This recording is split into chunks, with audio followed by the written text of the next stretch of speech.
There's so much that can be done from a nutritional, and herbal, supplemental, healthy lifestyle perspective to improve skin health. Now, of course, there's many different things that can go wrong with skin health, and so I don't know which you're dealing with. I'm not sure if this is a situation of like you just want general anti-aging skin benefits, you want your skin to be more radiant, you want healthier collagen, maybe you're dealing with acne, maybe you are dealing with like eczema and psoriasis. I'm not sure what the case is here, but we'll just give a lot of general information and hopefully there'll be some real nuggets in here that can work for you. Now, if you're watching this video, I have two favors to ask you.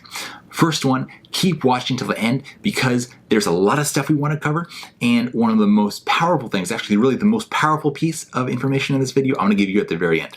Second favor is please click the like button. It is really helpful for us if you wouldn't mind doing that. So with skin health, having healthy hormones is a huge part of it.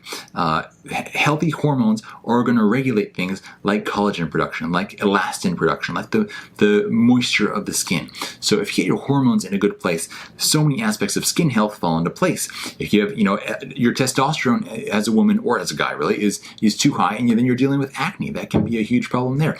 There's many elements of hormone imbalances that will result in different kinds of skin issues.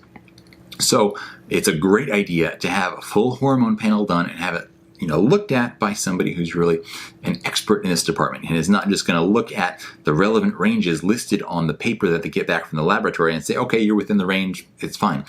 A real expert is going to be able to say, okay, but yeah, this is what the range is that the lab says. This more narrow range is where you should actually be, and here's how we can optimize those things. So we have a number of other videos all about hormone health. If you have more questions about that, by all means, feel free to send them into the question box or leave them in the comments, and we can cover that in more depth in future videos if you like. Now, looking at herbs that are going to be helpful here. One of the greatest herbs for skin health is called Schizandra. This is a Chinese berry, Schizandra berry, and this is called what's called a three-treasure herb. It works on your deep core kidney adrenal reserve energy. It works on your moment-to-moment active energy. It works on your higher self, helps you stop from stressing, and it's just a beautiful herb on so many levels. But what's really interesting for this purpose is that it is a stage 1 and stage 2 liver cleanser. So you often find many herbs that are stage 1 liver cleanser, stage 2 liver cleanser separately, and you have to make sure to balance it out because if you accelerate stage 1 too much, then stage 2 can get backed up. If you accelerate stage 2 but not stage 1, you may not really see a whole lot of benefit necessarily on its own. And so Schizandra stage 1 and 2. So it's really covering everything.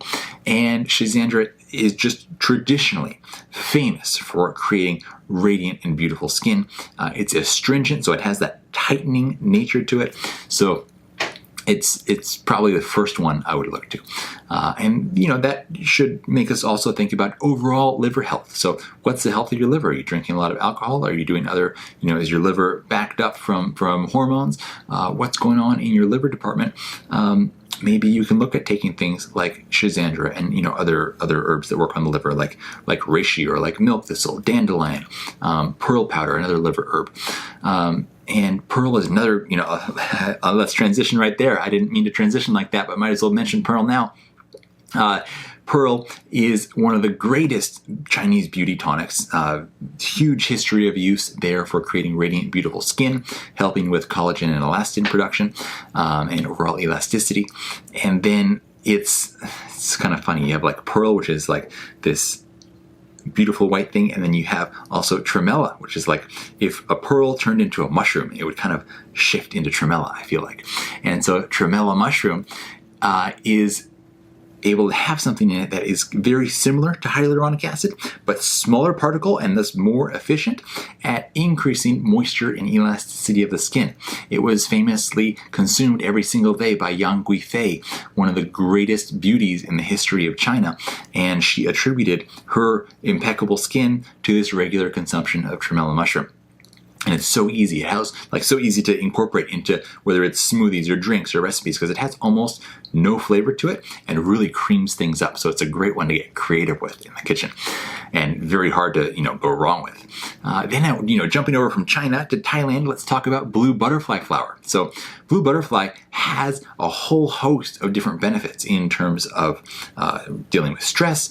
We can also look at it in terms of dealing with blood sugar issues, and then it's great for the skin because it inhibits a process called glycation. Glycation is when you have a primarily glucose burning metabolism. There are like these byproducts called advanced glycation byproducts that lead to stiffening and wrinkling of the skin. If you can take something like blue butterfly that inhibits glycation, you slow down the process of wrinkling and aging of the skin. So it's very cool. And then the next one I want to talk about would be Chaga. Chaga is great in terms of protecting the skin from an antimicrobial perspective, and it's also great for the immune system, so it's going to help with any inflammatory issues as well. And Chaga, if you look at the Russian research for eczema and psoriasis, can be very helpful in that department. So if that's something you're dealing with, Chaga is definitely something worth considering. And then supplementing with collagen peptides, giving your body the right peptides to build that collagen. You're not going to directly take the collagen up, but when you get the peptides in, your body has all the right ingredients to make its own new collagen out of. So that can be very helpful.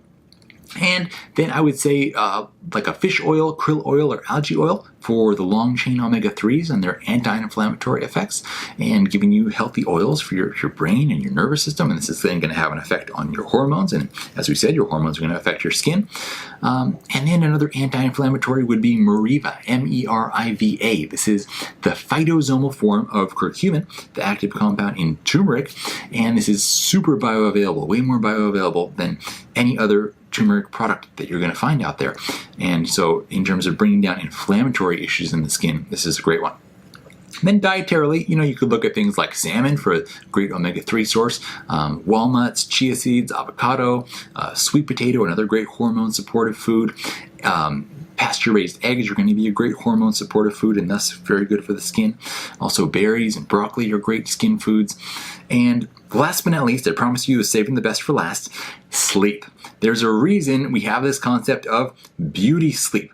Nobody has ever sleep deprived themselves for an extended period of time and said, look how great my skin is now that I haven't been sleeping anymore. No, nobody's ever said that, ever.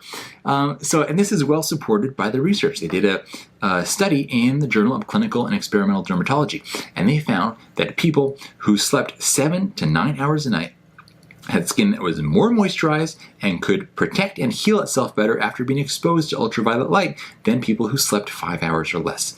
So I don't think this will come as a surprise to anybody, but the greatest thing you can do for your skin is get a good night of sleep, somewhere between 7 to 9 hours of high quality, uninterrupted sleep every single night.